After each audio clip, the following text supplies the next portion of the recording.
Ladies, gentlemen, boys and girls, wish you all a very happy gut morning. दोस्तों, मैं राजीव सिंह आपका स्वागत करता हूं मॉर्निंग न्यूट्रिशन के आज के सत्र में, जो है मॉर्निंग न्यूट्रिशन का डे 9। फ्रेंड्स, हमारा विजन है सभी को एक बेहतर और स्वस्थ जीवन जीने में मदद करना, और शुरुआत हम खुद से और खुद के परिवार के साथ करते हैं।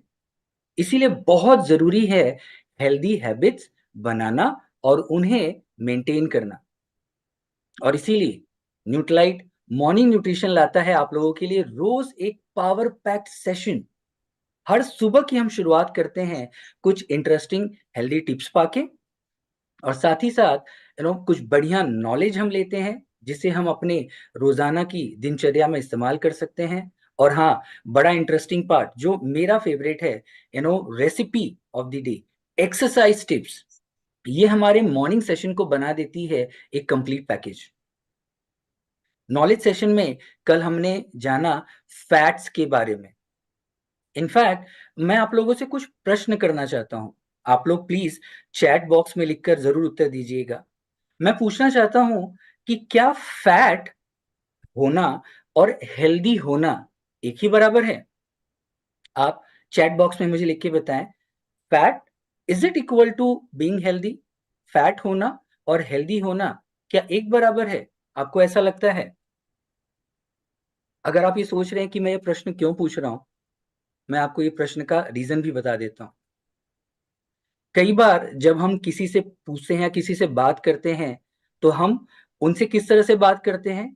हम कहते हैं, "वही व्यक्ति ना जो थोड़ा-सा हेल्दी है, वही बिटिया ना जो थोड़ी-सी हेल्दी है।"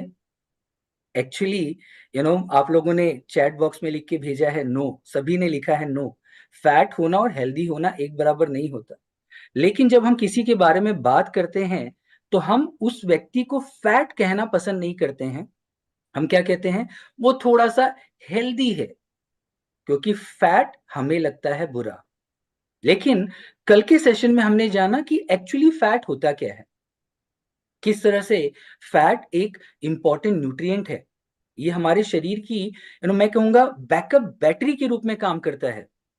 हमारे शरीर में एनर्जी स्टोरेज, ब्रेन फंक्शन, हम जो न्यूट्रिशन लेते हैं शरीर में उसके बेहतर एब्ज़ॉर्प्शन, हार्मोन प्रोडक्शन, इन सभी चीज़ों में फैट एक महत्वपूर्ण रोल प्ले करता है, ये हमने कल जाना। साथ ही साथ हमने जाना डाइटरी फैट के बारे में, non essential fats, saturated fat, trans fat के बारे में। उसके अलावा अनसैचुरेटेड फैट्स हमने जाना मोनो अनसैचुरेटेड फैट और पॉली अनसैचुरेटेड फैट के बारे में। पॉली अनसैचुरेटेड फैट जिसे पीयूएफए पूफा भी कहा जाता है। हमने जाना उसमें ओमेगा 3 और ओमेगा 6 के रोल्स। ओमेगा 3 जो हमें फिश, फ्लैक्स सीड्स, शिया, वॉलनट्स में मिलता है, जिसके बेनिफिट्स हैं कि हमारे हृदय को ये हेल्दी बना के रखता है, एंटी इन्फ्लेमेटरी होता है, ब्रेन फंक्शन में मदद करता है। ओमेगा 6 जो हमें मिलता है अंडों से, सनफ्लावर ऑयल, कॉर्न ऑयल से, फ्लैक्स सीड से, और इसका महत्व होता है कि ये हमारे रोग प्रतिरोधात्मक शक्ति को बेहतर बनाता है, हार्मोन सिंथेसिस में मदद करता है। और हाँ, बहुत ज़रूरी है कि इस ओमेगा 3 और ओमेगा 6 का सामंजस्य, एक बढ़िया बैलेंस हो। इसका एक बढ़िया अनुपात होता है 1 यूनिट ओमेगा 3 और 2 यूनिट ओमेगा 6, जो रियलिटी में हो जाता है 1 यूनिट ओमेगा 3 और 20 यूनिट के आसपास ओमेगा 6। और इसीलिए महत्वपूर्ण रोल होता है सप्लीमेंटेशंस का, जो कि बहुत इम्पोर्टेंट होते हैं। सो कल के सेशन में हमने इस तरह से बढ़िया बहुत सारी जानकारी पाई, है ना? इसी तरह से आज भी हम कुछ इंटरेस्टिंग हेल्थ टिप्स जानेंगे, कुछ जानकारी पाएँगे, रेसिपीज़ और एक्सरसाइज़ ऑफ द डे जिसका हम फ़ायदा उठाएँगे, जो कि बड़ा एक यूनिक सपोर्ट हमें मिल रहा है इस कार्यक्रम के ज़रिए। तो चलिए, मैं आपके और आज के जो हमारे स्पीकर्स हैं, उनके बीच में ज़्यादा समय नहीं लूँगा। मैं चाहूँगा कि मैं आपको मिलाऊँ हमारे अपने फ़ेवरेट, जिन्हें हम प्यार से हमारे अपने एसआरके भी कहते हैं, उनसे। मैं आपको वापस एक बार मिलाना चाहूंगा। मैं इनवाइट करना चाहूंगा डॉक्टर श्याम रामकृष्णन, जो हैं director innovation and science India and south east Asia market. ये पीएचडी हैं university of Texas medical branch USA से, पोस्ट डॉक्टरल फेलोशिप के साथ हार्वर्ड मेडिकल स्कूल यूएसए से। ये हमारे साथ रोज जुड़ते हैं कुछ बढ़िया बातें करने के लिए। तो मैं इनवाइट करना चाहूंगा हमारे इस वर्चुअल मंच पे डॉक्टर श्याम को। Doctor Shyam, over to you sir. नमस्कार राजीव एंड नमस्कार सबको मेरे तरफ से। राजीव, आपने बहुत अच्छी बात किया।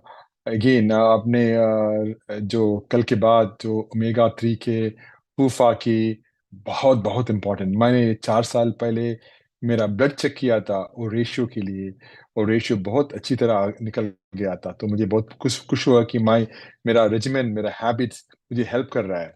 तो थैंक यू राजीव, इस बात में रिमाइंड, आज आज फिर से एक बात रिमाइंड करने के लिए। दूसरी बात है कि आपने हैबिट के बारे में बताया। हैबिट्स बहुत बहुत इंपॉर्टेंट है। तो मुझे दो हैबिट्स बिल्कुल पसंद है। एक है कि मेरा एक्सरसाइज, दूसरा है मेरा सप्लीमेंटेशन। तो सप्लीमेंटेशन में डाइट के साथ, सो ये दोनों मेरा हेल्थी हैबिट्स है। मैं एटलीस्ट मैं तो सोच रहा हूँ कि ये है मेरा हैबिट्स। ऑफ कोर्स नो, आज आज एक बहुत इम्पोर्टेंट चीज हमें डॉक्टर तुषा बेंगर बताएगी। डॉक्टर तुषा है, आपको पता है, एमडी आयुर्वेदा। मैंने खुद उनको इंटरव्यू करके सिलेक्ट किया है, तो मैं बहुत बहुत खुश हूँ कि वो हमारे साथ हैं। और वो इतने हार्ड वर्किंग एमडी है। सुबह मुझे पता नहीं 5 बजे उठते हैं और रात को 10 बजे तो वर्क करती है। क्योंकि उतना उसका लेकिन उनका मुझे पता है, उनका डाइट, उनका उनका रेजिमेंट बहुत रेजिमेंटेड है, मीनिंग डिसिप्लिन्ड है। तो इसके लिए मैं बहुत खुश हूँ कि वो आज हमारे साथ हैं और हमें आज कार्बोहाइड्रेट्स और फाइबर के बारे में कुछ बताएगी। आपको पता है, उन्होंने एमडी किए हैं राजीव गांधी यूनिवर्सिटी से, बहुत प्रेस्टिजियस यूनिवर्सिटी बेंगलुरु के। और उनके बहुत सारे एक्सपीरियंस है ट्रीट पेशेंट्स को ट्रीट करने, और फिर रिसर्च करने न्यूट्रीजिनोमिक्स में। तो बहुत सारे एक्सपीरियंस है। तो इसके लिए मैं बहुत गर्व से कहता हूँ कि वेरी प्राउड ऑफ हमारे साथ है। लेकिन डॉक्टर तुषा आने से पहले एक हैबिट के बारे में मैं बताऊंगा। वो है मेरा एक्सरसाइज हैबिट। तो मुझे याद है कि मेरे दोस्तों मेरे जैसे एक्सरसाइज नहीं करते, लेकिन वो हमें हर हर हर वक्त बताते, देखो डॉक्टर श्याम, मैं तो वीकेंड में करता हूँ। देखो, मैं 2 दिन में, एक हफ्ते में मैं हर दिन नहीं जा सकते जिम। मैं सिर्फ 2 दिन जाता हूँ। अब मुझे पता है कि वो 2 दिन जाना कितना इम्पोर्टेंट है। और मैं उनको सिर्फ बताता हूँ कि ठीक है, आप अगर 2 दिन जाए हो तो प्लीज ट्राई टू फॉर और एक दिन। लेकिन मैंने एक एक बहुत अमेजिंग स्टडी कल देखा था, तो मैंने सोचा कि आपसे उसके बारे में जरा चर्चा करूं। तो ये मैसाचुसेट्स जनरल हॉस्पिटल में किया था। मैसाचुसेट्स जनरल हॉस्पिटल दुनिया के बहुत बहुत इम्पोर्टेंट, मोस्ट फेमस हॉस्पिटल है। बॉस्टन में है, हार्वर्ड मेडिकल स्कूल के बहुत पास है। वहाँ के डॉक्टर्स हर वक्त यहाँ एमजीएच बोलते हैं, मैसाचुसेट्स जनरल हॉस्पिटल से काम करते हैं। तो मुझे पता है कि वहाँ के स्टडीज हर वक्त मजेदार होते हैं, वेरी इंटरेस्टिंग स्टडीज होते हैं, बहुत कूल। तो उन्होंने देखा कि अलग अलग तरीके से एक्टिव रहना से, अगर आप डिफरेंट वेज कहीं अलग अलग तरीके से एक्टिव होने के लिए आपके हार्ट और ओवरऑल हेल्थ पे क्या असर पड़ता है, वो उनका एम था। तो बात यह है, इस स्टडी में उन्होंने किया, उन्होंने 2 ग्रुप के लोगों को देखा गया। एक ग्रुप जिसे वीकेंड वॉरियर्स बोलते हैं, उन्होंने अपना ज्यादा एक्सरसाइज सिर्फ 1 या 2 दिन में कर लिया, बस 1 या 2 दिन में पूरा वीक एक्सरसाइज 1 या 2 दिन में। दूसरा ग्रुप अपना एक्सरसाइज पूरी वीक में स्प्रेड करके करता था, जैसे कि मैं तो हर दिन और 6 दिन मैं एक्सरसाइज करता हूँ, राइट। तो मेरे जैसे थे। दोनों ग्रुप ने हर वीक कम से कम हर वीक कम से कम 150 मिनट एक्सरसाइज की, जो लगभग 2 घंटे की फुटबॉल प्ले करना, या डांस प्रैक्टिस करना, क्या क्रिकेट खेलना, क्रिकेट से जरा तेज होते हैं, लेकिन वैसे 2 घंटे का प्रैक्टिस था, वो बराबर होता था। तो रिसर्चर्स ने तो 90,000, 90,000, सोच लो इसका साइज देख लो, 90,000 लोगों का स्टडी किया जिनकी उम्र थी 40 से 17 साल तक। ओके, और उन्होंने इन लोगों की एक्टिविटी को, ये रिस्ट बैंड है, जैसा जैसा मैं ये स्मार्ट वॉच पहनता हूँ, ये रिस्ट बैंड ऐसे एक्टिविटी बैंड से मेजर किया जो बताता था कि ये कितना मूव करते हैं। है? इन लोगों की को 6 साल, सोच लो, 6 साल से ज्यादा फॉलो किया गया ताकि देखा जा सके कि कौन हेल्थी रहा और कौन हार्ट प्रॉब्लम से गुजरा। देखो, 6 साल से ज्यादा, 90,000 लोगों का, ये है मैसाचुसेट्स जनरल हॉस्पिटल का कमाल। तो रिजल्ट्स बहुत ही अमेजिंग थे। जो वीकेंड वॉरियर्स थे, जो 1 या 2 दिन में काम पूरा एक्सरसाइज मीट करते हैं, और रेगुलर एक्सरसाइज, दोनों ही सीरियस हार्ट प्रॉब्लम जैसे हार्ट अटैक्स, हार्ट फेलियर्स और स्ट्रोक्स के रिस्क को काफी कम करके, पूरा कम कर दिया। और लोगों के कंपेयर टू जो लोग एक्सरसाइज नहीं करते। तो जैसे वीकेंड वॉरियर्स का हार्ट अटैक्स का रिस्क सोच लो, वीकेंड वॉरियर्स का हार्ट, वॉरियर्स मतलब सिपाही, राइट, उनको सिपाही बोलते हैं क्योंकि वो 2 दिन बहुत जोशीले एक्सरसाइज करते हैं, तो उनको वीकेंड वॉरियर्स बोलते हैं। तो 2 दिन, तो उनका हार्ट का रिस्क, हार्ट अटैक का रिस्क 27%, और हार्ट फेलियर का रिस्क 38% कम था। सोच लो, 27% और 38% को रेगुलर एक्सरसाइज का भी लगभग ऐसे ही बेनिफिट था।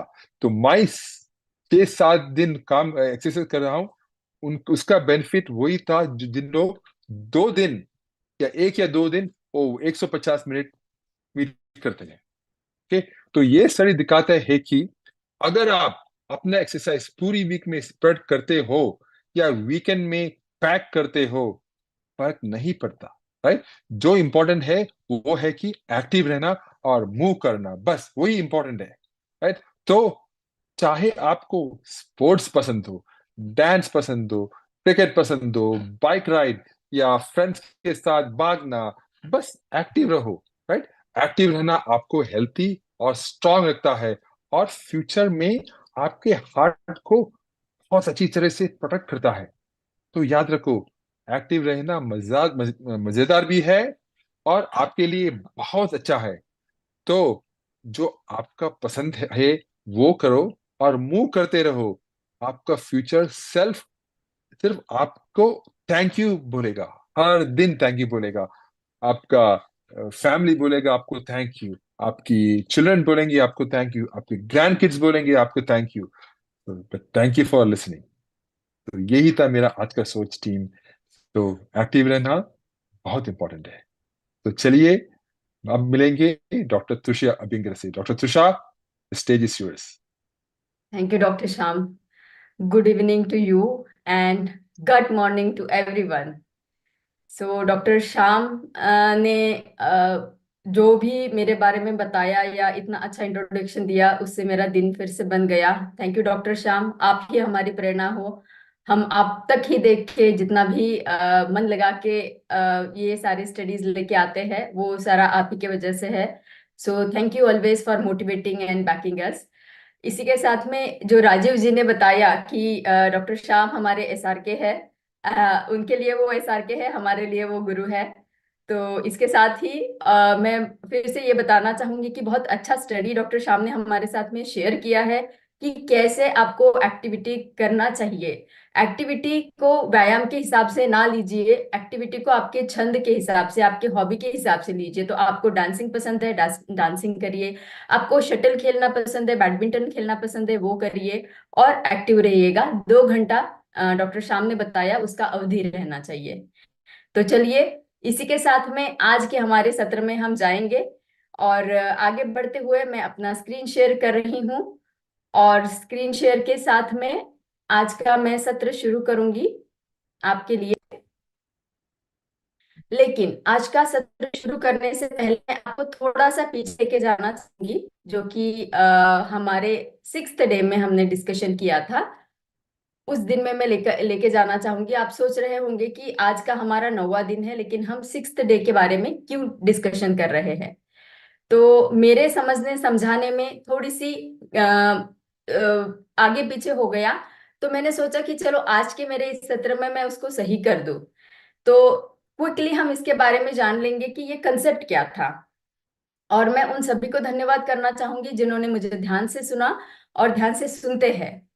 तो हमारा ये कंसेप्ट था कि हमें रात को ही नींद क्यों आती है और हम सुबह ही क्यों जागते हैं, हमें सुबह ही फ्रेश क्यों लगता है। तो इसके लिए हमने एक उदाहरण दिया था, और वो उदाहरण जो था वो था हमारे बॉडी क्लॉक का, हमारे सिग्नल का, जो पहला मेन हमारा इनर क्लॉक है उसका। तो वो मेन इनर क्लॉक जो है हमारा, वो है हमारा मास्टर क्लॉक, जो है हमारे मस्तिष्क में। मेरा आप कर्सर देख पा रहे होंगे। तो जब रात होती है, तो रात के साथ में ही एक निद्रा जनन करने वाला पदार्थ हमारे मस्तिष्क में स्तरित होता है, उसको हम मेलाटोनिन बताते हैं। तो मेलाटोनिन की मात्रा जो है वो रात को बढ़ती जाती है। जैसे जैसे शाम होगी, जैसे जैसे अंधकार बढ़ता जाएगा, जैसे जैसे रात बढ़ती जाएगी, वैसे वैसे मेलाटोनिन भी बढ़ता जाएगा। तो वो निद्रा जनन करता है। तो मेलाटोनिन रात को ज्यादा रहेगा, इसकी वजह से हमें निद्रा आएगी। सुबह जब सूरज की रोशनी आती है, तब मेलाटोनिन धीरे धीरे घट जाता है। तो मेलाटोनिन लाइट से सेंसिटिव है। लाइट जैसे जैसे बढ़ता जाएगा, मेलाटोनिन घटता जाएगा, और हमें एहसास होगा कि सुबह हो गई है, अभी जागना है। ये था नॉर्मल मैकेनिज्म, कैसे हमारा बॉडी क्लॉक नींद के साथ में काम करता है। अब जानेंगे कि कैसे ये जो बॉडी क्लॉक हमारा है, जब हम ब्लू लाइट का उपयोग करते हैं, जैसे स्क्रीन टाइम हमारा बढ़ जाता है, तो इसके ऊपर क्या एक्शन होता है। अभी मेलाटोनिन निद्राजनक है, तो वो रात के समय में जो है, रात के समय में उसको बढ़ना चाहिए और सुबह के समय में घटना चाहिए। अब क्या हो जाता है कि समझ लीजिए रात का समय है और आपने लाइट्स ऑन रखे हैं, स्क्रीन आपका ऑन है, तो क्या हो जाएगा, मेलाटोनिन जो है निद्रा जनन करने वाला, उसको अभी भी ये चेतना मिलती रहेगी कि ये सुबह का टाइम है। तो क्या हो जाएगा, मेलाटोनिन की मात्रा कम हो जाएगी, सप्रेस हो जाएगी। सप्रेस होते होते वो दिन का जैसे एक्टिवनेस रहता है, वो वाली फीलिंग हमें देगी और हमारी नींद को उड़ा देगा। तो ये ब्लू लाइट या स्क्रीन का एक्सपोजर रात के समय में हमारी नींद को डिस्टर्ब करेगा, हमारी स्लीप वेक साइकिल को डिस्टर्ब करेगा। तो इसीलिए हमें रात के समय में स्क्रीन का एक्सपोजर को कम करना है। तो ये था एक कंसेप्ट जो मैं आपसे शेयर करना चाह रही थी। तो इसी के साथ में हम शुरू करेंगे हमारा आज का सत्र। और आज का सत्र जो है हमारा, वो है कार्बोहाइड्रेट्स। और कार्बोहाइड्रेट्स में हम जानने वाले हैं दो चीजें, कार्बोहाइड्रेट एंड डाइटरी फाइबर, उनका रोल हमारे बॉडी क्लॉक के ऊपर कैसे होता है।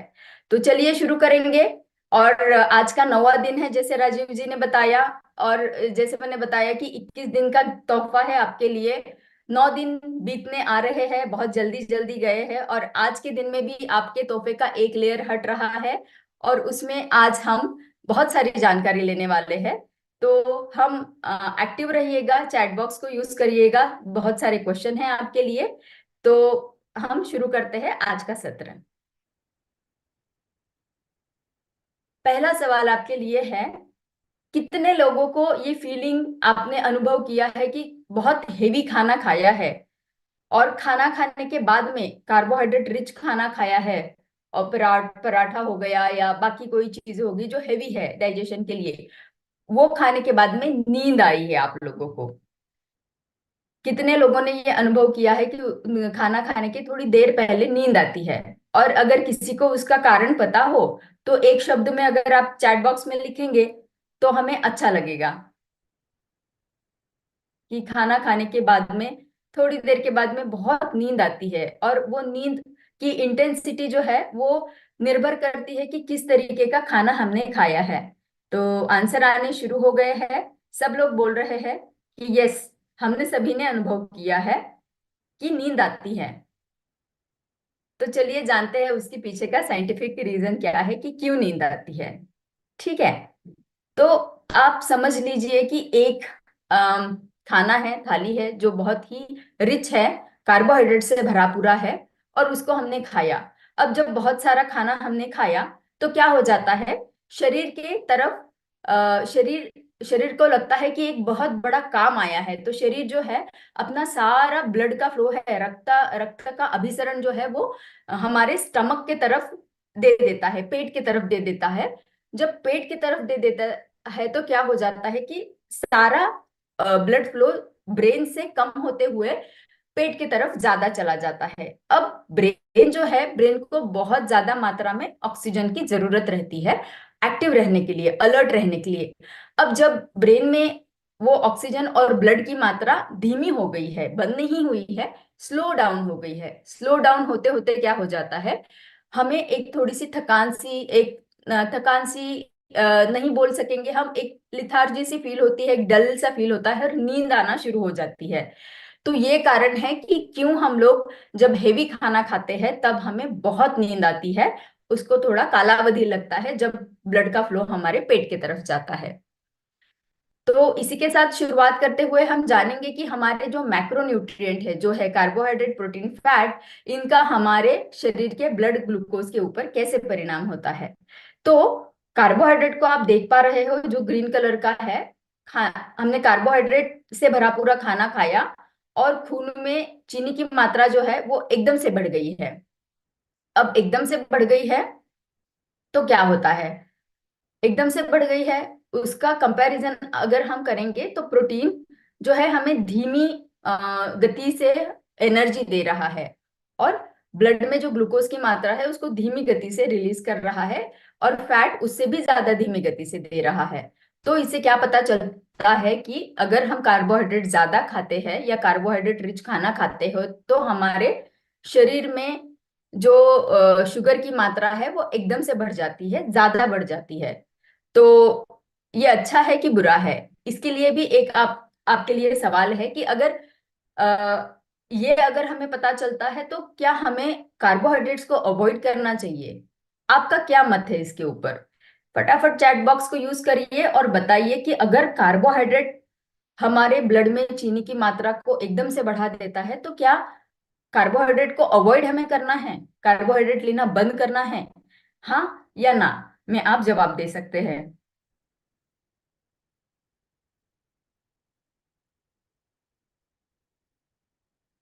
तो बलोती जी ने बताया कि नॉट गुड, बैड है हमारे लिए। सपना जी ने भी बताया अवॉइड करना चाहिए, यस बोल रहे हैं सब लोग।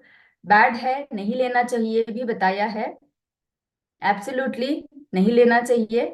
बैड है, हाँ त्रिपाठी जी ने बताया कि यस, ओके, कम करना चाहिए। आपके सभी के आंसर बहुत उत्तेजना देने वाले हैं, और ये सही बात है कि कार्बोहाइड्रेट अगर है तो हमें उसको क्या पूरी तरीके से बंद करना चाहिए या लिमिट करना चाहिए, चलिए जानेंगे। कार्बोहाइड्रेट को हम पूरी तरीके से लेना बंद नहीं कर सकते हैं। क्यों नहीं बंद कर सकते हैं? क्योंकि ब्रेन जो हमारा सबसे वाइटल ऑर्गन है उसकी डिपेंडेंसी हमारे कार्बोहाइड्रेट के इंटेक के ऊपर रहती है, क्योंकि ब्रेन में जो न्यूरॉन्स है उन न्यूरॉन्स को ज्यादा से ज्यादा कार्बोहाइड्रेट की मतलब ग्लूकोज की रिक्वायरमेंट रहती है अपना फंक्शन को नॉर्मल करने के लिए। तो ऐसा ब्रेन एक ऑर्गन है हमारे शरीर में जो कि कार्बोहाइड्रेट के ऊपर निर्भर है, इसीलिए हम कार्बोहाइड्रेट को पूरी तरीके से बंद नहीं कर सकते हैं। दूसरी बात यह है कि कार्बोहाइड्रेट जो है वो हमको क्विकली एनर्जी भी देता है। तो जब हम थके हुए हैं, हमें एकदम एनर्जी चाहिए, तो कार्बोहाइड्रेट ही अच्छा उपाय रहेगा। तीसरी बात है कि ये हमारे मैक्रोन्यूट्रिएंट जो हमारे शरीर के लिए तीन इंपॉर्टेंट आधार स्तंभ है उसमें से एक है। पहला है कार्बोहाइड्रेट, दूसरा है प्रोटीन, तीसरा है फैट, तो वो इंपॉर्टेंट है हमारे शरीर के लिए। चौथी बात यह है कि हमारे जो फूड प्लेट में है वो रिकमेंडेड है कि एक चौथाई भाग हमारे खाने की प्लेट में कार्बोहाइड्रेट रहना है। तो हमें ये समझ में आया है कि कार्बोहाइड्रेट भले ही शुगर की मात्रा को खून में बढ़ाता है, लेकिन हम उसको लेना पूरी तरीके से बंद नहीं कर सकते हैं। अब कार्बोहाइड्रेट के बारे में हमने जाना, हम बात कर रहे हैं उसके बारे में, तो चलिए जानते हैं कार्बोहाइड्रेट क्या है। कार्बोहाइड्रेट एक ऑर्गेनिक कंपाउंड रहता है जो शरीर में घुल मिल जाता है आसानी से, और उसमें कार्बन, हाइड्रोजन और ऑक्सीजन के मॉलिक्यूल रहते हैं। ये हमारे शरीर को एनर्जी देने वाला एकमात्र पहला उपाय है, मतलब बहुत क्विकली देने वाला। प्रोटीन और फैट भी देते हैं, लेकिन कार्ब्स जरा जल्दी देते हैं, और उनसे जो एनर्जी कार्बोहाइड्रेट से हमें मिलती है उसमें ब्रेन और मसल्स ज्यादा से ज्यादा उसको उपयोग करते हैं। और ये बात तीसरी है कि जो कार्बोहाइड्रेट है उसमें शुगर्स, फाइबर्स और स्टार्चेस भी रहते हैं। तो ये इन शॉर्ट हो गया कार्बोहाइड्रेट क्या है, ये हमने यहाँ समझ लिया। आगे चलते हैं। ये स्लाइड मैं आपको एक्सप्लेन करना चाहूंगी, लेकिन इससे पहले आप अगर टाइटल पढ़ते हो, और टाइटल पढ़ने के बाद में आपके माइंड में एक मैकेनिज्म आता है जो हमने पहले भी डिस्कशन किया है, उसका नाम अगर आप चैट बॉक्स में डालेंगे तो मुझे समझ में आएगा कि आपको पहले वाले सत्र में हमने जो इंफॉर्मेशन दी है वो याद है या नहीं। फ्यूल और बॉडी, हमारा एक एग्जाम्पल था कार का, हमने दिया था, और बॉडी का दिया था। तो वो एग्जाम्पल दिया था कि कैसे हमारे शरीर में हम जो चीजें लेते हैं वो हमारे एनर्जी में कन्वर्ट हो जाती है। उसके पीछे एक मैकेनिज्म हमने आपको बताया था। उस मैकेनिज्म का नाम अगर किसी को याद है, यस अरुण, अरुण जी ने बताया है मेटाबॉलिज्म, सबसे पहला आंसर मैं देख पा रही हूँ। संतोष जी ने दूसरा आंसर दिया है, बहुत सही, बहुत सही जा रहे हैं। अनु, अनु जी ने बताया है, दीपक जी ने बताया है, सतिंदर जी ने बताया है, यस चंद्रा जी ने बताया है, प्रार्थना नायर, ठीक है। तो बहुत सारे, राम सागर जी, यस नीलोबा जी, बहुत सारे आंसर आ रहे हैं। खुशी हुई मुझे ये जान के कि जो भी हमने आपको इंफॉर्मेशन पहले दिया है वो आप सभी को याद है। तो यही मेटाबॉलिज्म, हम जब कार्बोहाइड्रेट को लेते हैं तो कैसे हमारे शरीर में घुल मिल के जो हमारे शरीर के लिए फ्यूल बनाता है मेटाबॉलिज्म करके, वो कैसे, ये यहाँ पे हम जानेंगे। क्या हो जाता है जब हम कार्बोहाइड्रेट को लेते हैं, वो हमारे शरीर में फूलता जाता है। एक समझ लो एक माला है मोतियों की जो हमने ली है, और उसको हम स्ट्रेच कर रहे हैं, उसको हम थोड़ा टेंशन दे रहे हैं, तो उसको स्ट्रेच कर रहे हैं, स्ट्रेच कर रहे हैं। एक एक समय ऐसा आता है जब ये मोतियों की माला बिखर जाती है। अब जब बिखर जाती है तो क्या हो जाता है, पेट से वो निकल के एब्सॉर्ब, और ये है हमारा ब्लड स्ट्रीम। तो ब्लड स्ट्रीम के अंदर है, घुल मिल गई है, वो अभी एब्सॉर्ब हो जाती है ब्लड स्ट्रीम में, और ग्लूकोज के फॉर्म में सेल्स में जाना शुरू कर देती है। और सेल्स में ग्लूकोज कैसे जाता है, इंसुलिन के मदद से। तो वो एंटर कर रहा है हमारे सेल्स में, क्योंकि उनको एनर्जी देनी है, सेल्स को एनर्जी देनी है अपना काम करने के लिए। अब अगर आप एक्सरसाइज करोगे तो ये जो ग्लूकोज शरीर में आया है, सेल्स में आया है, ये यूज होता जाएगा। अगर आप एक्सरसाइज नहीं करोगे तो क्या करेगा शरीर, एनर्जी को स्टोर करता जाएगा फैट के फॉर्म में, ठीक है, क्योंकि वो बाद में हमें यूटिलाइज होगा। तो ये हमने समझा कि कैसे हमारा कंजम्पशन कार्बोहाइड्रेट का शरीर में हमारे हमको एनर्जी देता है, और कैसे उसका हम उपयोग कर सकते हैं। अब जानेंगे कि कार्बोहाइड्रेट के क्या प्रकार है। जैसे मैंने बताया कि सिंपल कार्बोहाइड्रेट आप समझोगे तो एक एक जैसे से मोतियों की माला है, तो उसमें अलग कुछ नहीं है, वो ब्रेक करना थोड़ा आसान हो जाता है। कॉम्प्लेक्स जो है उसमें आते हैं स्टार्चेस और फाइबर्स, तो इसमें अलग अलग मोती मोती पिरोए गए हैं जो कि अलग स्ट्रक्चर के हैं या अलग मटेरियल से बने हुए हैं, लेकिन वो है तो कार्बोहाइड्रेट। इसका आसान एग्जाम्पल मैं आपको बताना चाहूंगी कि गेहूं है कार्बोहाइड्रेट, गेहूं है पूरे फॉर्म में। अब हमने गेहूं को पीस दिया, पीस देने के बाद में क्या हो गया कि गेहूं का जो एक आउटर लेयर रहता है वो अलग हो जाता है, वो है फाइबर, ठीक है। उसको हम यूज नहीं करते हैं, उसको हम फेंक देते हैं। एक्चुअली वो हमारे शरीर के लिए बहुत महत्वपूर्ण है। उसको छानने के बाद में जो दूसरा भाग निकलता है वो है हमारा गेहूं का आटा, वो है हमारे स्टार्चेस। अब गेहूं के आटे को और भी ज्यादा रिफाइन हम करेंगे, और भी ज्यादा छानेंगे, तो वो क्या हो जाएगा, मैदा। तो मैदा जो है वो हो गया हमारा सिंपल कार्बोहाइड्रेट। तो चलिए आगे बढ़ते हैं। हमने अभी इसमें तीन भाग जाने हैं ना, कि सिंपल कार्बोहाइड्रेट, कॉम्प्लेक्स में है स्टार्चेस एंड फाइबर। तो फाइबर को हमें आज डिटेल में जानना है, तो चलिए जानेंगे फाइबर क्या है। तो फाइबर हमारे दो तरीके के होते हैं, एक है सोल्यूबल और दूसरा है इनसोल्यूबल। अब सोल्यूबल को हम समझेंगे एक स्पॉन्ज। स्पॉन्ज जो स्क्वीज होता है और जब फूलता है तो अगर ज्यादा पानी है तो उसको एब्सॉर्ब करके वो फूल जाता है। उसी तरीके से सोल्यूबल फाइबर जो है पानी में घुल मिल जाते हैं। घुलने के बाद में वो क्या करते हैं कि एक्सेस जो भी चीजें हमारे शरीर में रहते हैं, जैसे देखिए कि शुगर है या फैट है या कोई टॉक्सिन्स है, उनको एब्सॉर्ब करके फूल जाते हैं। या आप समझ लो ग्लूकोज ही है, क्योंकि ये फाइबर्स ग्लूकोज को अपने आप में ले लेंगे और फूल जाएंगे। ठीक है, तो ये हो गए सोल्यूबल फाइबर। इनका क्या एक्शन है वो हम जानेंगे। साथ ही ये भी जानेंगे कि इनसोल्यूबल फाइबर का क्या है।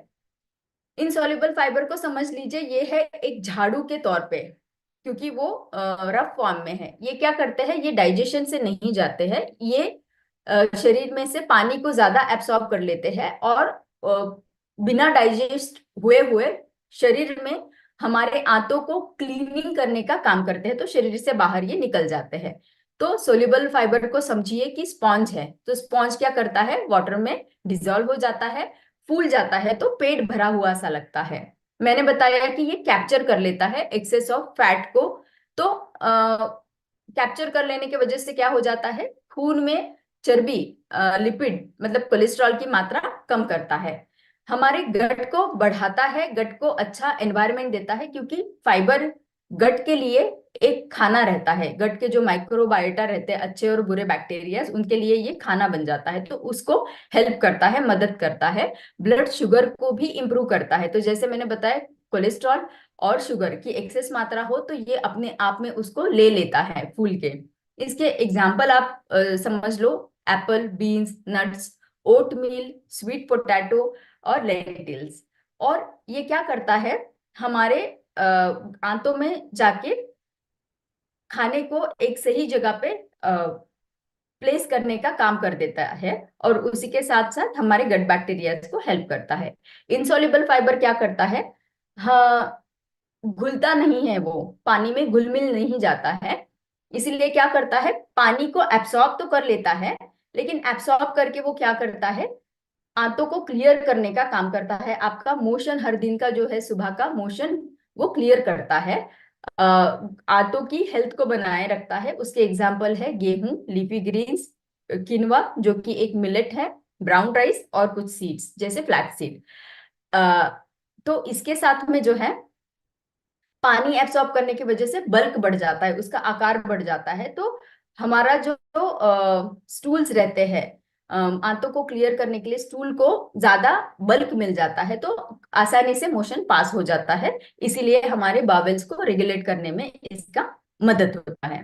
अब जाने कि कैसे हमारे सॉल्युबल और इनसॉल्युबल फाइबर्स हमारे डाइजेशन को प्रभावित करते हैं, कैसे उनका डाइजेशन होता है। तो समझ लीजिए कि फूड जो है, फाइबर हमने लिया है, ये गया है हमारे स्टमक में, ये है हमारा पेट, जिसमें हम खाना खाते ही यहाँ हमारा खाना पहुंच जाता है और यहाँ डाइजेशन प्रोसेस शुरू हो जाती है। तो पानी में मिल गया है सॉल्युबल फाइबर हमारा, और पार्शियली डाइजेस्ट होना शुरू हो गया है स्टमक में।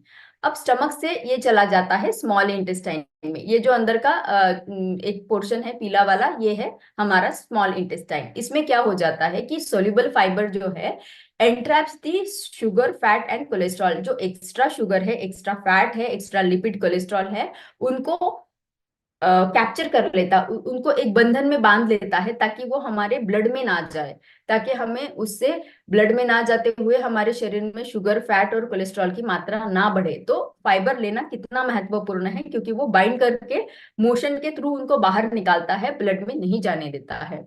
अब इनसॉल्युबल फाइबर की क्या एक्शन है। इनसॉल्युबल फाइबर क्या करते हैं, डाइजेस्ट नहीं होते हैं, पेट से निकल के आंतों में चले जाते हैं और लार्ज इंटेस्टाइन में वो क्या करते हैं, फूल जाते हैं। तो फूल जाने के बाद में क्या हो जाता है कि हमारा बावल मतलब स्टूल्स को जो है, फीकल मैटर को जो है बल्क मिलता है, वो बल्की हो जाते हैं, तो मोशन पास होना आसान हो जाता है। तो हमने एक्शन जान लिया, उनका कर्म जान लिया कि वो कैसे करते हैं, और उससे जानेंगे कि हमें फायदे क्या मिलते हैं। पहली बात तो हमारा कंट्रोल कर सकते हैं, वजन अच्छी तरीके से मैनेज कर सकते हैं। दूसरी बात मेटाबॉलिक हेल्थ के लिए बहुत इंपॉर्टेंट है। तीसरी बात है शुगर को, ब्लड शुगर को मेंटेन कर, जैसे हमने अभी जाना कि वो उसको जगड़ लेते हैं। चौथी बात है हार्ट हेल्थ, जैसे हमने पहले ही जाना है कि कैसे कोलेस्ट्रॉल को भी ये कम करता है। तो ये फायदे देख लिए हमने कॉम्प्लेक्स कार्ब्स के। अब जानेंगे कि फाइबर हमारे आंतों को कैसे मजबूत बनाता है। तो मैंने बताया कि दो तरीके के बैक्टीरिया रहते हैं, गुड एंड बैड। तो गुड वाले हमारे फ्रेंड रहते हैं, हम उनको गट माइक्रोबायोम बताते हैं, लेकिन ये दोनों भी प्रेजेंट रहते हैं। अब इनमें से गुड बैक्टीरिया जो है उनको हमें बढ़ाना है, तो उनको बढ़ाने के लिए फाइबर क्या करता है, फाइबर उनका खाना बनता है, बैक्टीरिया का खाना है फाइबर। जब ज्यादा फाइबर मिलता है तो गुड बैक्टीरिया बढ़ जाते हैं और बेनिफिशियल हो जाते हैं, और धीमे धीमे बैड बैक्टीरियाज की मात्रा कम हो जाती है। और जैसे मैंने बताया कि ये आंतों को क्लियर करता है फाइबर, तो आंतों को जब अब क्लैरिटी मिल जाती है, एक पैसेज हमारा क्लियर है, तो क्या हो जाता है, आंतों में जो न्यूट्रिएंट है वो हमारे ब्लड स्ट्रीम में एब्सॉर्ब होना शुरू हो जाते हैं। और क्या करता है फाइबर, ये जो है इंफ्लेमेशन जो है आंतों का उनको कम करता है, कोलेस्ट्रॉल को कम करता है, और हमारे हार्मोन्स को भी बैलेंस करने का काम ये कर सकता है। बाद में जानेंगे कि फाइबर जो है कैसे, हमने अभी जाना कि जो हमारे आंतों के थ्रू टॉक्सिन्स को भी कैप्चर करता है और हमारे सिस्टम से, पेट से बाहर निकाल देता है, तो इसीलिए ये आंतों को स्ट्रांग बनाता है।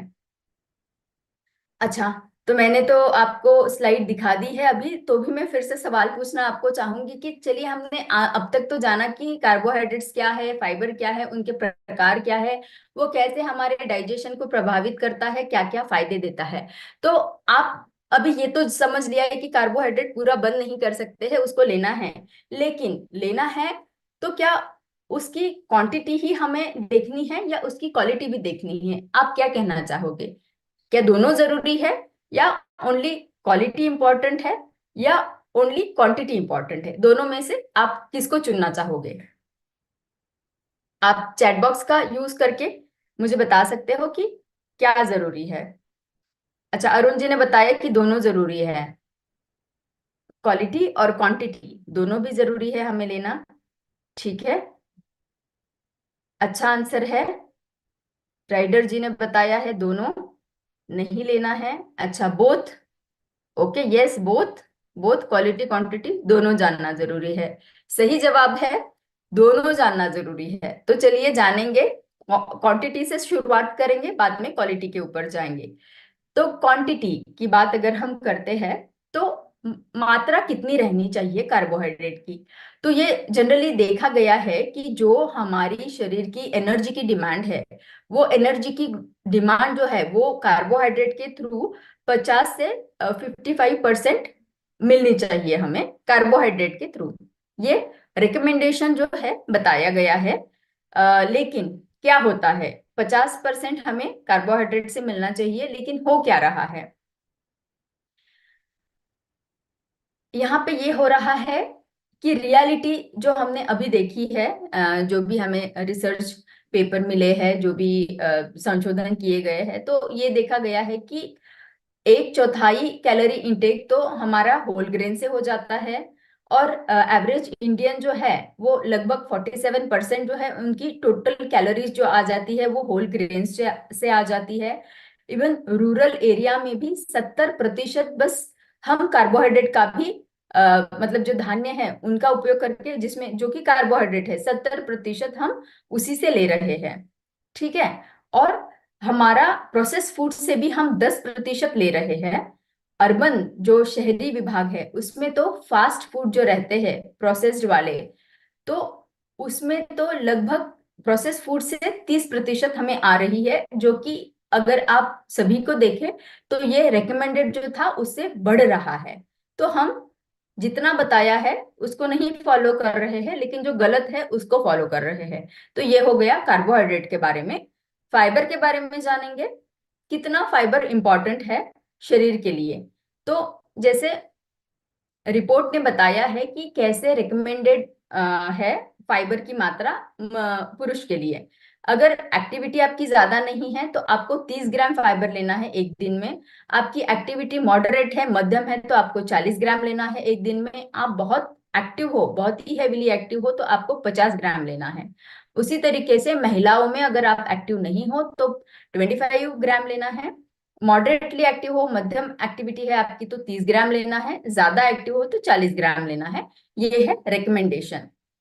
अब हम क्या करते हैं, देखेंगे कि हम इनको फॉलो करते हैं या नहीं। तो स्टडीज ने बताया है कि 10 भारतीयों में से 7 भारतीय जो है वो फाइबर की रिक्वायरमेंट को पूरा नहीं कर पाते हैं। तो इससे हमने क्या जाना, ना तो हम कार्बोहाइड्रेट के रिकमेंडेशन को फॉलो कर रहे हैं, ना तो फाइबर के रिकमेंडेशन को फॉलो कर रहे हैं, जो कि गलत है। इससे हमें ये जानने में आया कि क्वांटिटी को तो हमने सही तरीके से फॉलो नहीं किया है, और हमें ये भी पता चला है कि कितना हमने लेना चाहिए। तो आज से चलिए उन रिकमेंडेशंस को फॉलो करना शुरू करेंगे जो कि हमें रिसर्च ने बताए हैं। अब जानेंगे क्वालिटी के बारे में।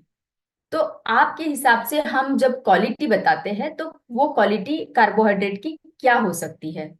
अगर कोई गैस आपके माइंड में आता है तो एक शब्द में आप चैट बॉक्स में लिखिएगा जरूर से, कि जब हम क्वालिटी बताते हैं कार्बोहाइड्रेट की तो वो क्या हो सकती है।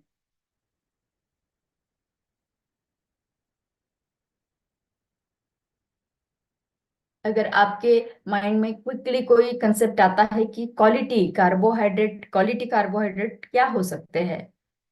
कॉम्प्लेक्स कार्बोहाइड्रेट सतेंद्र जी का पहला जवाब है, बलोदी जी का दूसरा जवाब है, संतोष जी ने कॉम्प्लेक्स बताया है, कमल जी ने दोनों ही बताया है। ओके, ठीक है, चलिए, बहुत अच्छे, बहुत अच्छे। सोल्यूबल फाइबर, कॉम्प्लेक्स कार्ब्स, बहुत अच्छे। तो बहुत सही आप देख रहे हो कि क्वालिटी किस डायरेक्शन में हमें जाना है। तो जानेंगे कॉम्प्लेक्स वर्सेस सिंपल कार्ब्स क्या रहते हैं। कॉम्प्लेक्स कार्ब्स जो रहेंगे वो है लॉन्ग चेन। मैंने बताया कि मोतियों की माला है, लेकिन मोतिया जो है वो एक जैसे से नहीं है, अलग अलग है। तो वो हो गए हमारे कॉम्प्लेक्स कार्ब्स। और कंपैरिजन करेंगे सिंपल, तो वो जो है शॉर्ट रहते हैं, छोटे रहते हैं, इजीली ब्रेक डाउन हो जाते हैं हमारे शरीर में। ये लेता है लंबा समय शरीर में डाइजेस्ट होने के लिए। और सिंपल कार्ब्स ले बहुत ही जल्दी, जैसे कि शुगर है, जैसे कि मैदा है, बस शुगर को खा लो और एकदम से ब्लड में शुगर बढ़ गया। तो उसमें कोई फाइबर नहीं है, उसमें कोई समय नहीं लगने वाला है डाइजेशन के लिए। तो ये हो गया सिंपल, क्विकली एब्सॉर्ब होने वाला कार्बोहाइड्रेट। ये जो है हमारे ब्लड में धीमे धीमे बढ़ता है। ये क्या करता है, एकदम से बहुत ही गति से बढ़ जाता है, ब्लड का शुगर बढ़ा देता है। ये क्या करता है, धीमे गति से भी जाता है, और कॉम्प्लेक्स है तो वो शरीर में हमें फुलनेस देता है और लंबे समय तक एनर्जी भी देता रहता है। तो एक भरा भरापन सा हमको लगता है और लंबे समय तक एनर्जी भी मिलती है। लेकिन ये क्या करता है, क्रैशिंग फीलिंग, एकदम से एनर्जी चढ़ गई है, एकदम एक्टिव लगा है, एकदम से डाउन हो गया है, से लाइक एक एक घंटे में, 2 घंटे में हमें लगता है कि मैं तो थक गया हूँ, फिर से मुझे कुछ खाना है। तो उसको बताएंगे, जो डाउन हो जाते हैं, फटीग सा लगता है इमीडिएटली, वो है क्रैशिंग फीलिंग। बाद में है कॉम्प्लेक्स जो रहते हैं वो लेस प्रोसेस रहते हैं। सिंपल वाले हमें पता है रिफाइंड रिफाइंड करके वो प्रोसेस होके सिंपल हो जाते हैं। इसमें फाइबर ज्यादा रहता है, इसीलिए ये हमें धीमे धीमे एनर्जी देता रहता है। इसमें फाइबर नहीं रहता है। ये क्या करता है, धीमे हमें एनर्जी देता जा रहा है, लंबे समय के लिए एनर्जी देता जा रहा है, तो हमारा परफॉर्मेंस जो है, हमारी एक्टिविटी जो है वो लंबे समय के लिए बनी रही है। लेकिन सिंपल कार्बोहाइड्रेट में क्या हो जाता है, परफॉर्मेंस जो है एकदम से तो एक्टिव लगता है, थोड़ी देर के लिए आप एक्टिव रहोगे, लेकिन बाद में आपका परफॉर्मेंस डाउन हो जाएगा। फिर क्या है, एंटीऑक्सीडेंट और विटामिन से भरपूर रहते हैं, क्योंकि ये कॉम्प्लेक्स है, उसमें अलग अलग लेयर्स रहते हैं और उनमें भी एंटीऑक्सीडेंट विटामिन रहते हैं। इनमें नहीं रहते हैं क्योंकि हमने सारी जो लेयर्स है, सारी जो परतें हैं वो हटा दी है।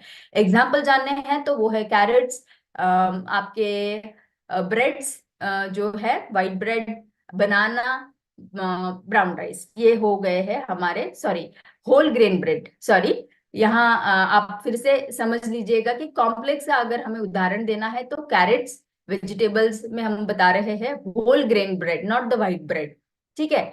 तो होल ग्रेन का जो ब्रेड है उसमें थोड़ी मात्रा ये भी रहती है कॉम्प्लेक्स कार्ब्स की।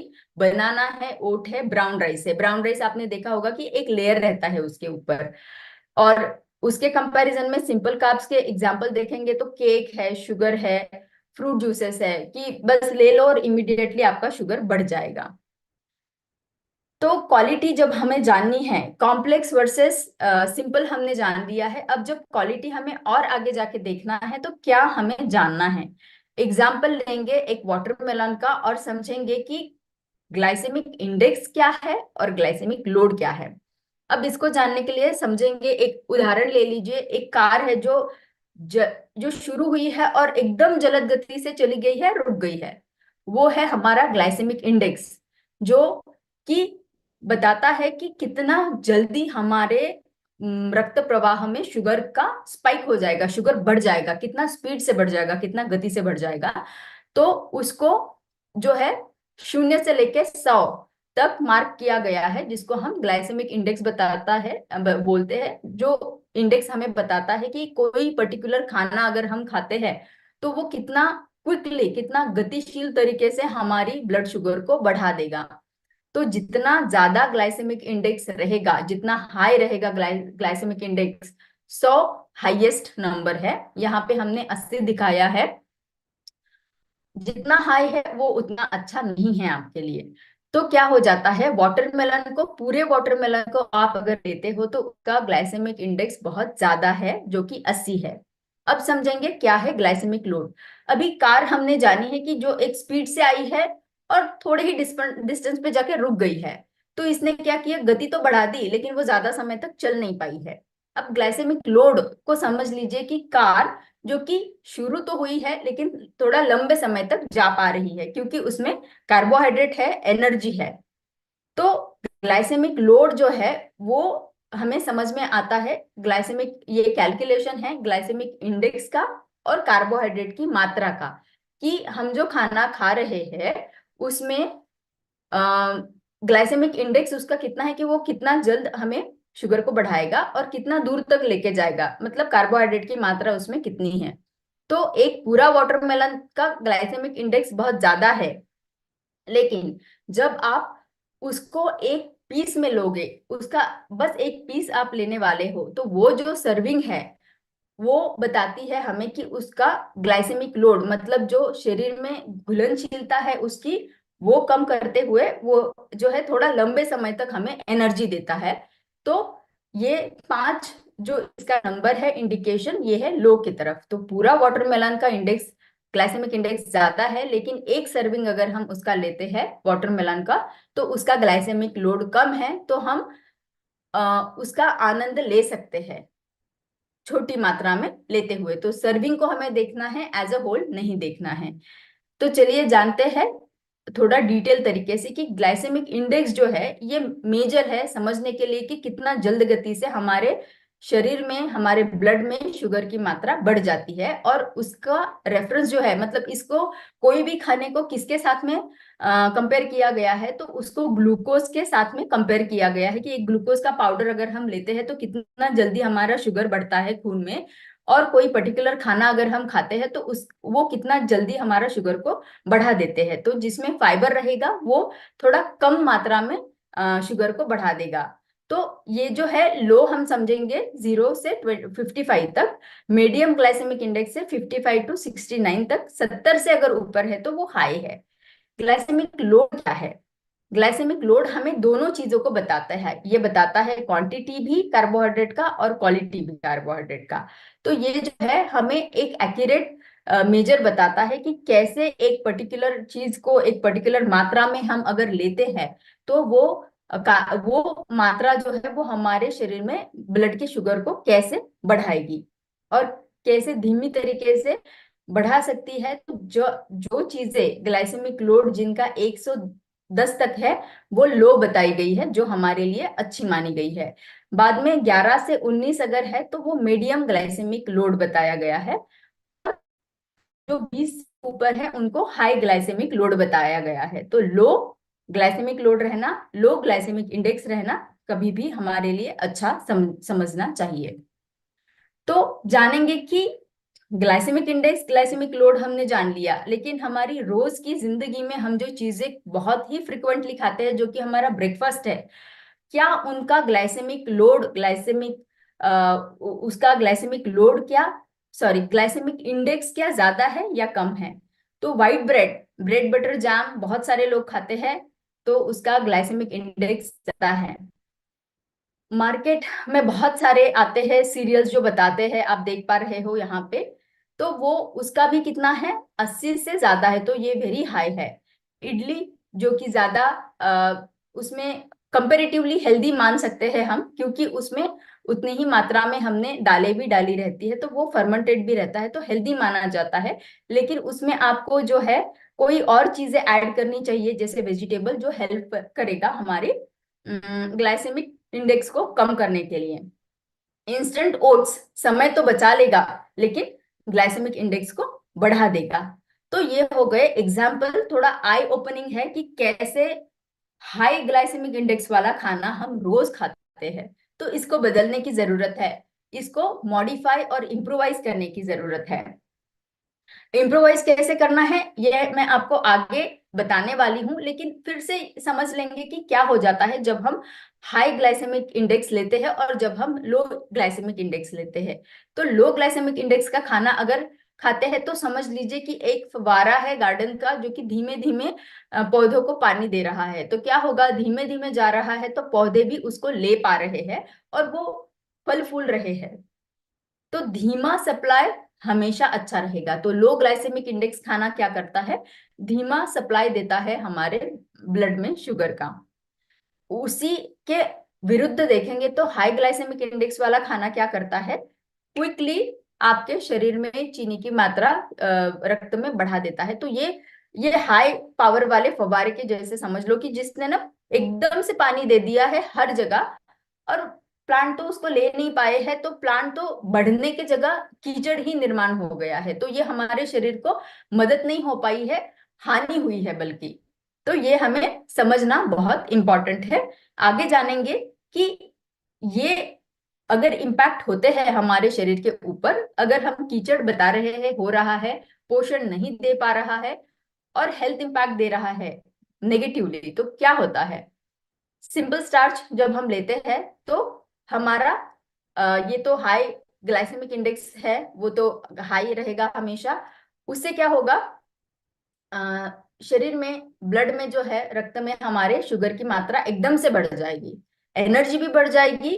लेकिन एनर्जी के साथ साथ में तभी के लिए आपको हाई एनर्जी लगेगी, बहुत भरपेट खाना है, खाया है ऐसे लगेगा, लेकिन उतना ही इमिडिएटली एनर्जी और सेटाइटी दोनों भी ड्रॉप डाउन हो जाएगा, दोनों भी सडनली कम हो जाएंगे। इंसुलिन का रेजिस्टेंस बन जाएगा, क्योंकि जब आप एक साथ इतना ट्रैफिक जाम कर रहे हो, तो सेल उसको ले नहीं पाएगा। इंसुलिन जो है वो एक्टिव नहीं रहेगा, रेजिस्ट करेगा, और वो ग्लूकोज को जो है वो सेल्स में एंटर नहीं होने देगा। साथ ही साथ वो नेक्स्ट क्या इम्पैक्ट करता है, आपके वजन को भी बढ़ाता है, आपके फैट को भी बढ़ाता है, और आपके मसल मास को भी रिड्यूस कर देता है, मसल मास को बढ़ने नहीं देता है। और मेटाबॉलिक कंडीशंस, मतलब जैसे धीमे धीमे शुगर की मात्रा अगर ब्लड में बढ़ती जाती है, तो दूसरे दूसरे मेटाबॉलिक कंडीशंस आते हैं, मेटाबॉलिज्म नहीं हो पाता है सही तरीके से, तो उसके वजह से जो भी कंडीशंस आते हैं हेल्थ के इश्यूज, उसको हम मेटाबॉलिक कंडीशंस यहाँ बताएंगे।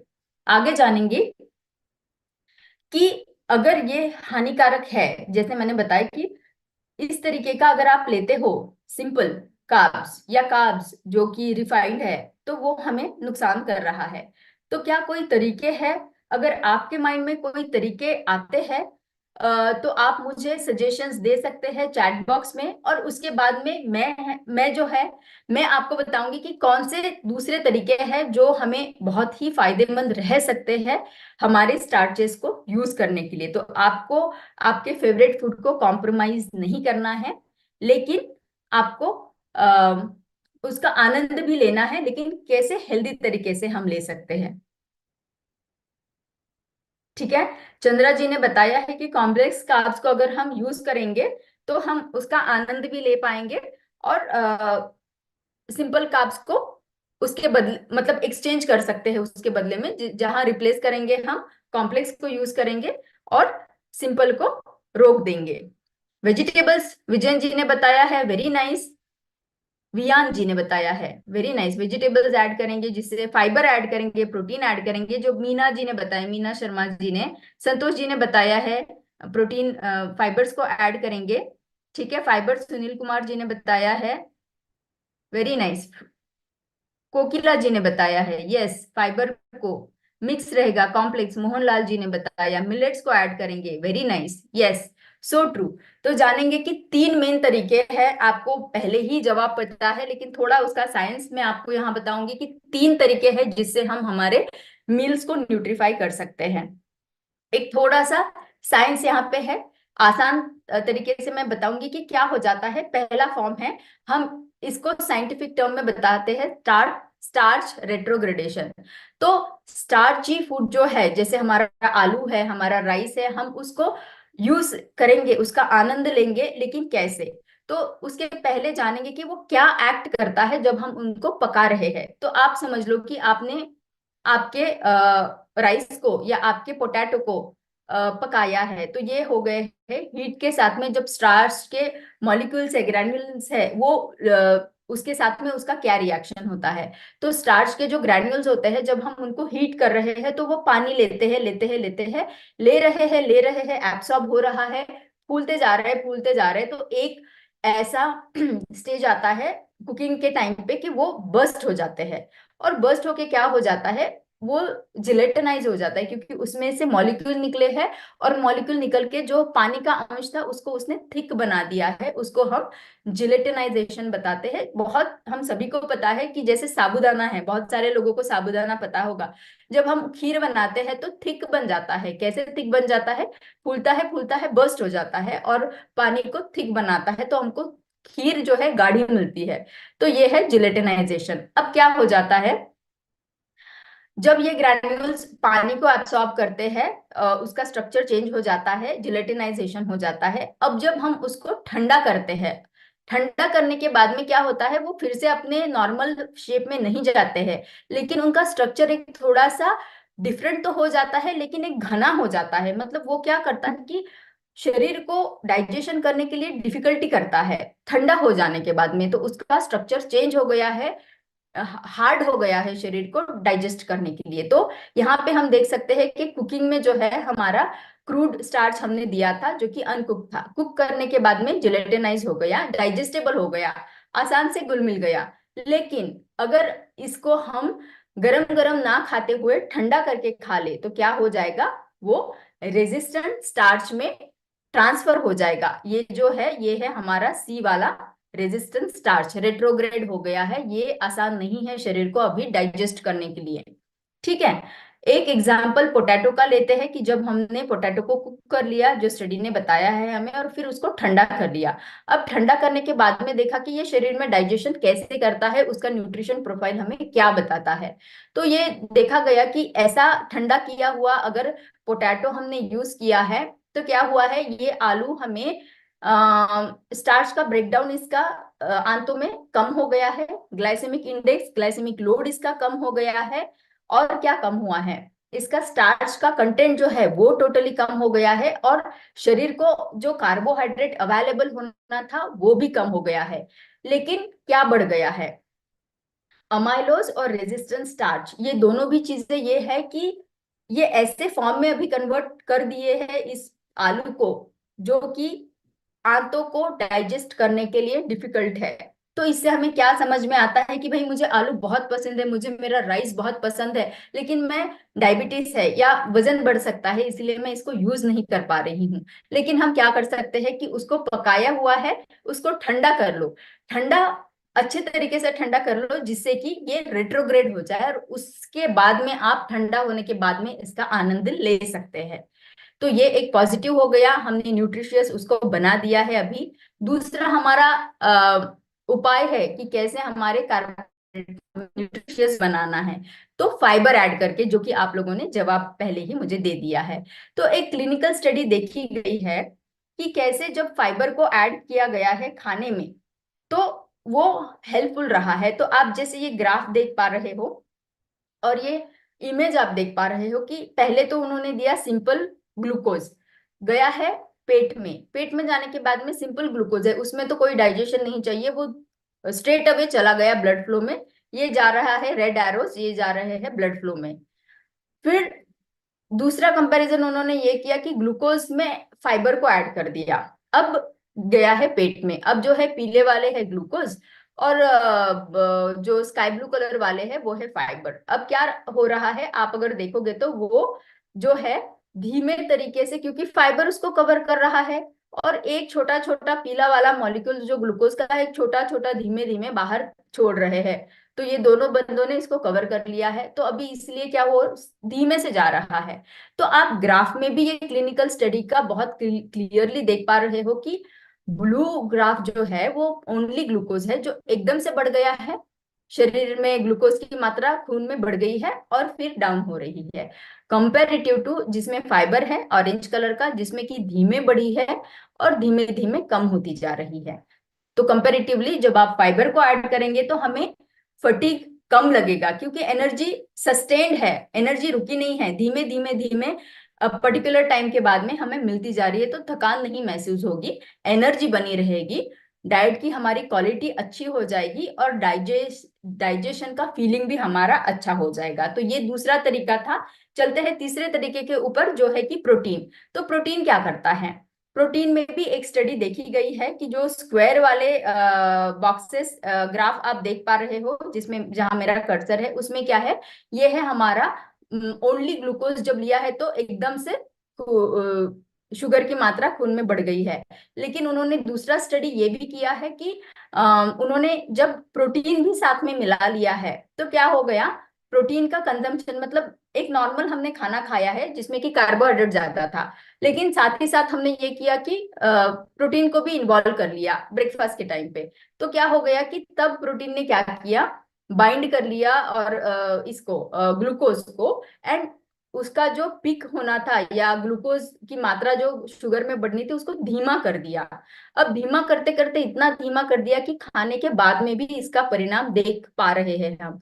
अब कहाँ तक देख पा रहे हैं, सेकेंड मील इफेक्ट तक। मतलब सुबह जो मैंने प्रोटीन अगर लिया है तो वो प्रोटीन मुझे सस्टेन एनर्जी तो दे रहा है, एकदम से ग्लूकोज की मात्रा खून में नहीं बढ़ा रहा है, लेकिन साथ ही साथ क्या कर रहा है, मेरे दूसरे खाने के समय में भी मेरे शुगर की स्पाइक को वो रोक रहा है, मेरे शरीर में खून में ग्लूकोज की मात्रा को एकदम नहीं बढ़ने दे रहा है, धीमे धीमे धीमे उसका सप्लाई वो मुझे दे रहा है। तो क्या हो जाएगा, हम ब्रेकफास्ट में प्रोटीन को ऐड करेंगे तो हम हमारे कार्बोहाइड्रेट का आनंद ले सकते हैं सैटिस्फैक्शन के साथ में, मेंटल परफॉर्मेंस अच्छा हो जाएगा और हमारा कैलोरी का कंट्रोल भी हो जाएगा। तो तीन चीजें हमने जानी है कि कैसे हमारे कार्बोहाइड्रेट को न्यूट्रीफाई कर सकते हैं। अब जानेंगे कि सुबह में ये क्यों इंपॉर्टेंट है। हमने जाना प्रोटीन जो है ये कार्बोहाइड्रेट की न्यूट्रिशियसनेस बढ़ा देगा, ये सुबह के समय पे मेटाबॉलिज्म स्ट्रांग रहता है, अग्नि स्ट्रांग रहता है, उस समय पे आप लेते हो तो ज्यादा फायदेमंद रहेगा। समय पे अगर आप खाना देते हो तो हमारे आंतों के जो हमारे फ्रेंड्स गुड बैक्टीरियाज है उनको भी मदद करेगा अच्छे रहने के लिए। और हमें पता है कि सुबह के समय पे हमारा इंसुलिन का एक्शन स्ट्रांग रहता है और वो ग्लूकोज को एब्सॉर्ब कर पाता है, यूटिलाइज कर पाता है। तो इसीलिए हमें सुबह के समय में carbohydrate along with the protein and fibre लेना जरूरी हो जाता है। आगे समझेंगे कि कैसे ये हमारे बॉडी क्लॉक को इम्प्रोवाइज करता है। तो ये हमें ऐसे हेल्प करता है तीन तरीके से। पहले तो है हमारा काम बढ़ाएगा, स्लीपीनेस को कम कराएगा, स्ट्रेस हार्मोन को कम करेगा, साथ ही साथ हमारा वर्कलोड का जो स्ट्रेस हमें होता है उसको कम करेगा। दूसरा बात यह है कि ये इंसुलिन की सेंसिटिविटी को बढ़ाएगा, इंप्रूव करेगा, और सेटाइटी और मेटाबॉलिक हेल्थ को करेगा। कैसे, हमें पता है कि वो इंसुलिन के रिस्पॉन्स को रेगुलेट करता है जब हम कार्ब्स को कॉम्प्लेक्स वाले फॉर्म में लेते हैं, कैलोरी का कंट्रोल करता है, फैट का ऑक्सीडेशन या फैट का मेटाबॉलिज्म को भी रेगुलराइज करता है। तीसरा फायदा ये हमें मेंटल परफॉर्मेंस के बेसिस पे देता है, जिसमें कि हमारी मेमोरी को यूजफुल रहता है, अलर्टनेस को बनाए रखता है और हमारा रिस्पॉन्सिवनेस, चीजों को रिस्पॉन्ड करने की हमारी कैपेसिटी भी बनाए रखता है। तो ये फायदे हो गए। कैसे, कार्बोहाइड्रेट अगर सही समय पे आप देते हो तो आपके बॉडी क्लॉक को बनाए रखेगा।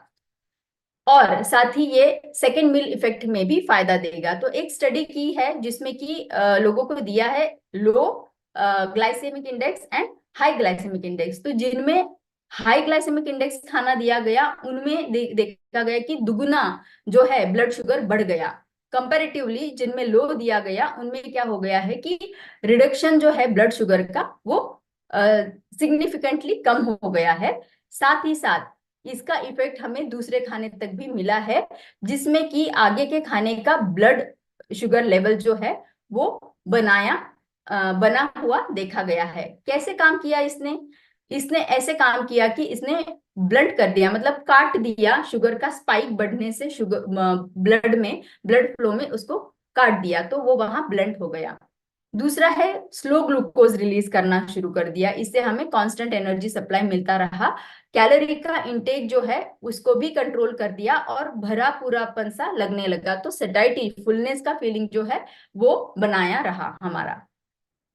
अब जो है बॉडी क्लॉक क्लॉक के हिसाब से जब देखा गया तो सुबह के समय पे जब हमने ब्रेकफास्ट में फाइबर लिया है, क्योंकि वो भी कार्बोहाइड्रेट है, तो उसने क्या फायदा दिया है कि नेक्स्ट हमारा फूड का इंटेक, ये सारे क्लिनिकल स्टडीज है जो इंसानों के ऊपर किए गए हैं, तो उसमें देखा गया है कि कैसे फूड का इंटेक हमारा कम हुआ है, हमारा फीलिंग ऑफ फुलनेस सेटाइटी कैसे बनी रही है, तृप्ति जो रहती है वो बनाई रही है, ये ब्लड शुगर के लेवल को कैसे हमें हेल्पफुल है और कंट्रोल करता है इफेक्टिवली।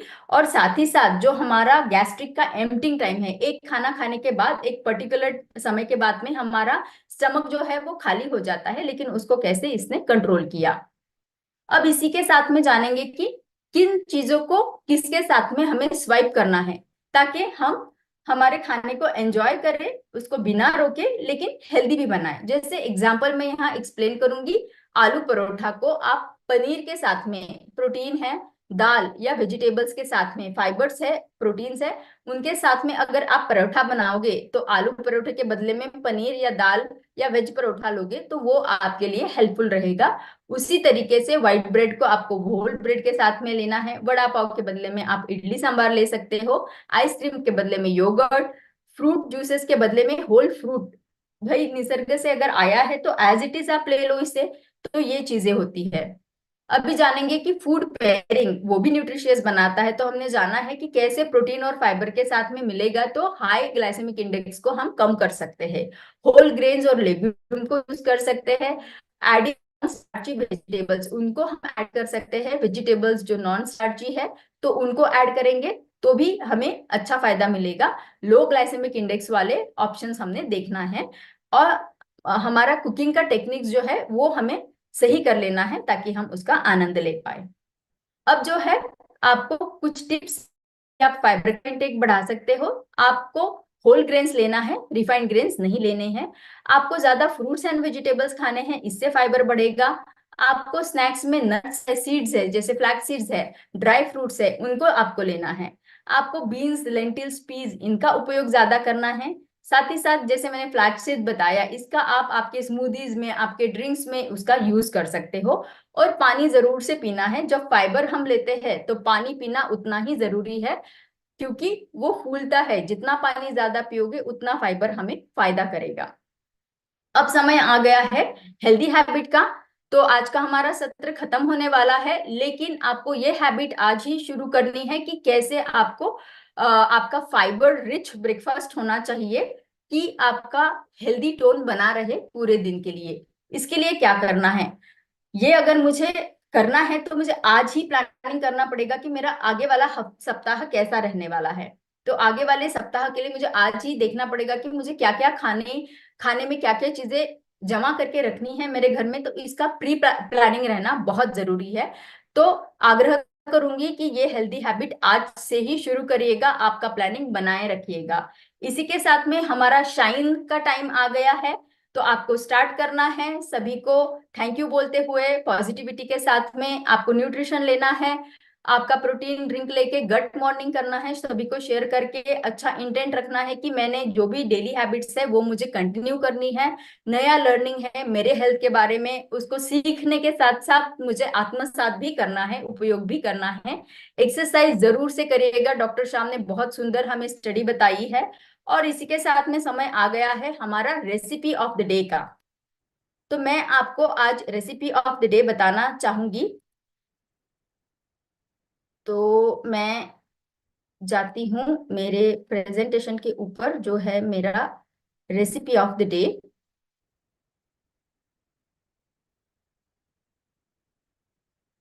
यस, इसको मैं फिर से शेयर करती हूँ आप लोगों के साथ में।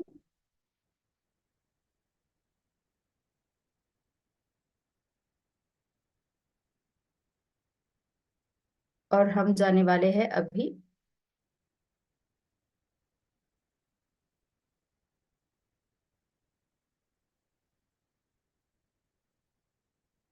यस, हमारा रेसिपी शुरू हो रहा है, जो है ग्रीन ग्रेप्स के साथ में। शेयर करूंगी स्क्रीन।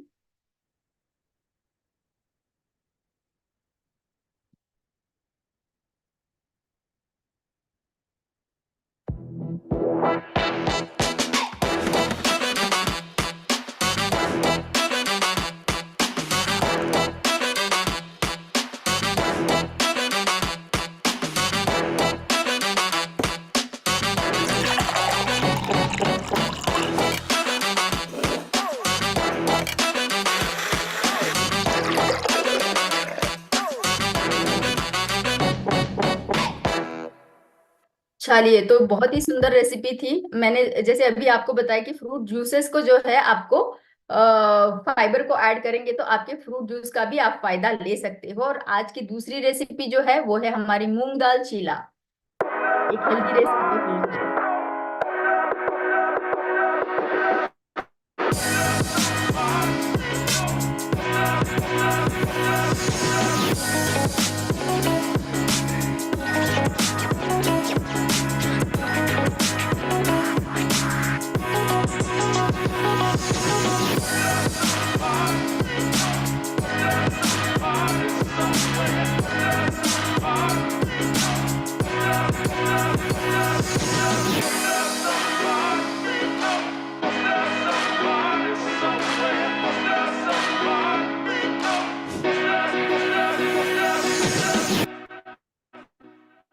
तो हमने जाना कैसे दो रेसिपीज, एक है हमारा ड्रिंक का और एक है हमारा मूंग दाल चिला का, कि इतने सुंदर तरीके से उसको हम यूज कर पाए हैं। और फाइबर और प्रोटीन ऐड करने के बाद में उसका हेल्थ वो और भी न्यूट्रिशियस हो पाया है। तो इसी के साथ में हमारा टाइम है आज के एक्सरसाइज का। तो जानेंगे एक्सरसाइज आज की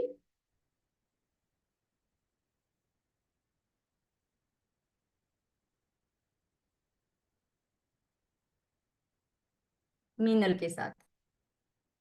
A very happy gut morning everyone। और आज हम सीखने वाले हैं डेड बग। ये कोर वर्कआउट है और बहुत इफेक्टिव वर्कआउट है उन सभी लोगों के लिए जिनको कोर स्ट्रेंथ नहीं समझ आती है, या जिनको समझ नहीं आता है कि कोर होता क्या है। ये आपकी वो सारी की सारी मांसपेशियां हैं जो आपके चेस्ट से लेकर आपके पेल्विक फ्लोर तक रहती हैं, और इनका वर्कआउट हम मैट पे लेट के कैसे कर सकते हैं। तो जिनको स्पाइन में इन्फ्लेमेशन रहती है, बहुत लंबा बैठने के कारण कमर में दर्द रहता है, उनके लिए ये बहुत ही इफेक्टिव होने वाला है। तो आइए मैट पे चलते हैं और सीखते हैं हम आज का वर्कआउट। तो आइए स्टार्ट करते हैं हम अपना आज का वर्कआउट। डेड बग के लिए आप मैट पे लेट जाएंगे, अपने दोनों हाथों को स्ट्रेट ऊपर लेकर आएंगे और अपने लेग्स को 90 डिग्री पे रखेंगे। 90 डिग्री मतलब ना तो ये नीचे गिरेंगी और ना ही इसके ऊपर आप अपने घुटनों को अंदर की तरफ लेकर आएंगे। लेग्स को भी 90 डिग्री पे, हैंड्स को भी 90 डिग्री पे। अब आप अपना opposite hand and opposite leg को पूरा खींचते हुए सीधा नीचे लेकर जाएंगे, फिर वापस सेंटर पे लेकर आएंगे, फिर ऑपोजिट हैंड और ऑपोजिट लेग को पूरा खींचते हुए नीचे लेकर जाएंगे और फिर वापस लेकर आएंगे। दिखने में ये बहुत सिंपल है, बट जब आप इसकी प्रैक्टिस करेंगे तो समझ आएगा कि ये सिर्फ आपकी कोर स्ट्रेंथ के लिए नहीं, आपके ब्रेन के लिए भी एक अच्छा सा टीजर है। अगेन स्ट्रेच करते हुए पूरा पीछे और फिर वापस, फिर स्ट्रेच करते हुए पूरा पीछे और फिर वापस। इस तरह से आप 15 रेप्स करते हुए 3 सेट करेंगे डेड बग के। अब इसके अंदर आपकी कोर कैसे एंगेज हो रही है। जब आप इस तरह से स्ट्रेच करते हैं तो आपकी कोर मतलब आपकी चेस्ट से लेकर आपकी लोअर पेल्विक मसल्स तक जितनी भी मसल्स है ना पूरे अच्छे से खिंच रही हैं, not just the lower abs, upper abs as well. और इस तरह से जब आप वापस आते हैं और फिर वापस नीचे जाते हैं तो आपके कोर का बहुत ही अमेजिंग वर्कआउट होता है। तो वो सभी के सभी लोग जिनको ये प्रॉब्लम है कि आपका पाउच जो यहाँ पर पोस्ट प्रेगनेंसी या बियर बेली के कारण नहीं जा रहा है, तो ये वर्कआउट बहुत इफेक्टिव होने वाला है। और वो सभी लोग जो हैंड एंड लेग का कोऑर्डिनेशन एकदम से नहीं कर पा रहे हैं या फिर कमर में दर्द के कारण अभी दोनों हाथ और लेग्स को साथ मूव नहीं कर पा रहे हैं, इट्स एब्सोल्युटली ओके। आप अपने हाथ को नीचे छोड़ सकते हैं और सिर्फ लेग की मूवमेंट से इसको स्टार्ट कर सकते हैं। पूरा स्ट्रेच करते हुए नीचे लेकर जाएंगे, वापस ऊपर, स्ट्रेच करते हुए नीचे, वापस ऊपर। ये बहुत ही सिंपल है लेकिन आपकी कोर स्ट्रेंथ के लिए बहुत इफेक्टिव है। For breathing pattern in dead bug, आप सांस को भरते हुए, लंबी गहरी सांस को भरते हुए डेड बग में आएंगे, सांस छोड़ते हुए स्ट्रेच करते हुए बाहर जाएंगे, फिर सांस भरते हुए अंदर, सांस छोड़ते हुए बाहर, सांस भरते हुए अंदर, सांस छोड़ते हुए बाहर, सांस भरते हुए अंदर और सांस छोड़ते हुए बाहर। अगर आपको ये इजी लग रहा है तो एक इंटेंसिटी अप करके हम एक वर्कआउट कर सकते हैं जो है लेग रेजेस। इसमें आप अपने दोनों पाम्स को अपने हिप्स के नीचे रखेंगे, इनफैक्ट अपने लोअर लंबर स्पाइन में, मतलब अपनी रीढ़ की हड्डी जहां पर आपकी एंड होती है ना, टेल बोन, वहां पर सपोर्ट देंगे इस तरह से और उसके बाद लेग रेजेस करेंगे। ये लेग रेजेस बहुत ही सिंपल एक्सरसाइजेस होती है बट कोर स्ट्रेंथ के लिए बहुत इफेक्टिव होती है। आप अपनी दोनों लेग्स को खींच के ऊपर लेकर जाएंगे और खींच के वापस नीचे, फिर ऊपर, फिर नीचे, फिर ऊपर और फिर नीचे। इस तरह से आप लेग रेजेस ऐड कर सकते हैं डेड बग के बाद। और लेग रेजेस के रेप्स तो मिनिमम 50 होने चाहिए और सेट्स होने चाहिए minimum 3। And for the breath work in leg raises, सांस भरते हुए आप वापस आएंगे और सांस छोड़ते हुए आप नीचे जाएंगे। हम हमेशा सांस छोड़ते हुए ही क्यों नीचे जाते हैं या सांस छोड़ते हुए एक्सटर्नल मूवमेंट क्यों करते हैं? क्योंकि जब आप सांस छोड़ते हैं तो आपका कोर अच्छे से एंगेज होता है, मतलब आपने सांस छोड़ दी तो आपकी नाभि अच्छे से सिकुड़ जाती है, आप हवा को बाहर छोड़ देते हैं, तब आपकी कोर पे एक अच्छी ग्रिप आती है। फिर सांस भरते हुए वापस, सांस छोड़ते हुए नीचे, सांस भरते हुए वापस, सांस छोड़ते हुए नीचे, भरते हुए, छोड़ते हुए, भरते हुए। इनफैक्ट अगर आप नाक से इस तरह से सांस नहीं ले सकते तो आप मुंह से सांस छोड़ सकते हैं पूरी पावर के साथ। और वापस, वापस, वापस, वापस। आई होप आपको हमारा ये वर्कआउट अच्छे से समझ आ गया होगा और आप अब इसको रेगुलरली करने वाले हैं, at least 2 to 3 times in a week, और तब आप देख सकते हैं amazing improvement in your core strength. Keep rocking. So ये था हमारा आज का वर्कआउट सेशन और इसी के साथ में हमारा आज का सत्र समाप्त होने वाला है। लेकिन आपके लिए एक्टिविटी है हमारे पास, और एक्टिविटी हमने बता चुके हैं कैसे आपको हेल्दी हैबिट्स चुनने हैं और फाइबर और प्रोटीन का इम्प्लीमेंटेशन करना है। आज का सत्र समाप्त होते होते आपको कल के लिए बताना चाहूंगी कि कल का आपका एक और लेयर ओपन होगा गिफ्ट का, जो है विटामिन्स एंड मिनरल्स। कैसे हमारे माइक्रो और मैक्रो न्यूट्रिएंट लेने से हमारे मॉर्निंग हेल्थ के लिए अच्छा रहेगा, मॉर्निंग न्यूट्रिशन के लिए अच्छा रहेगा। तो डोंट मिस, आप कोई भी उसको मिस मत करिएगा। एंड सुजीत जी ने बहुत सुंदर लिखा था इम्प्रूव शाइन, तो मैं सबको ही बताना चाहूंगी कि improve shine, and again a very good morning to all of you. Have a nice day ahead. Thank you so much for listening.